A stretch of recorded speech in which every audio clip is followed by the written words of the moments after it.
Hello guys, welcome back. So I will have I will have um my art house for the subject. So what I mean is magtutor po ako sa inyo kung ano po yung ginagamit ko sa arts. So, for me, my kiddie arts are this one. Faber-Castell, and it has many one. This has how many colors? Sorry po. Ito po. Yeah, that's how it is. Ay, naku, nasira po. Sorry talaga. Tapos, meron po akong pakita sa inyo. This is an aqua compass. This is a compass, and I'm using this for a perfect circle. Ay, Diyos ko. Ito po yung beads niya. Yan. Tapos meron pa po akong isa, nasira po kasi hindi ko alam kung bakit. So, ito po yung sinasabi ko sa inyo na compass. So, here it is. Pwede nyo po ito ipalaki-laki po. Ganito po. Meron kasi itong circle dito, so pwede nyo po yan ipalaki or something. Pwede nyo po yan ipalaki or something. So, pwede nyo na yan makuha. Ay! Naku naman, nabali. Sorry talaga. So, I need to put it again kasi baka masira pa na. Lalong masisira to. Hindi ko pa nga nagamit, sira na.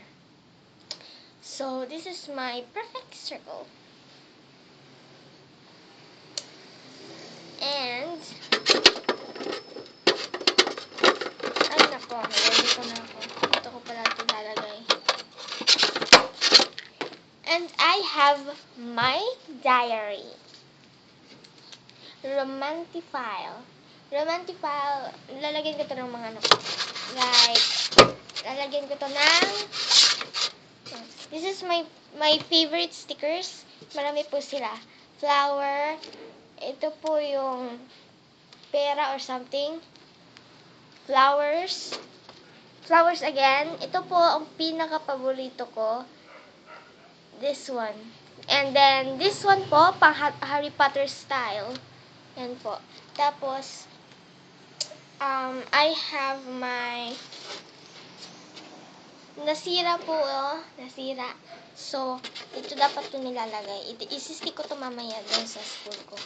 Tapos, this is my very long, itong pinaka-long ko na diary book.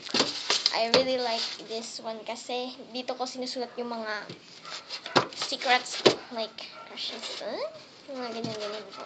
So, dito ko rin sinusulat yung mga diaries ko kay JK or something. So, siya po yung dream boy ko eh. Tapos, ito po, ang Oslo paper ko. Dinuwingan ko na sa likod, kaya, ito po yung Oslo paper ko. This is my Oslo paper. Guaranteed best quality. So, 20 sheets po ito. Ginagamit ko po ito pag meron akong dinodrawing. Pag dinodrawing ko po yung mga aso ko, natutulog dito. Pero hindi ko parang hindi masyadong maganda yung pagkaano ko. Dahil yung kamay ko, kailangan pa niya ng exercise. So, sa lahat na naroon, meron akong bagong kanta, Moon River. So, my new song is Moon River. Nilagay ko dito lahat. Ito po, Moon River. Pangit na po yung lyrics ko kasi matanda na po ito. Ito po. Moon River. Yan po. So, para sa iyo po, by JK Labajo, kakantahin ko po yan sa birthday ko. Char. With lyrics naman, hindi ko makamemorize. Tapos, sa lahat na nanonood ng videos ko, for all my viewers, thank you talaga sa lahat ng pinagkakatiwalaan ko dito sa mundo. Kayo lang talaga. Nakaka-touch. So, ginagamit ko lang po itong colors ko for a baby lesson.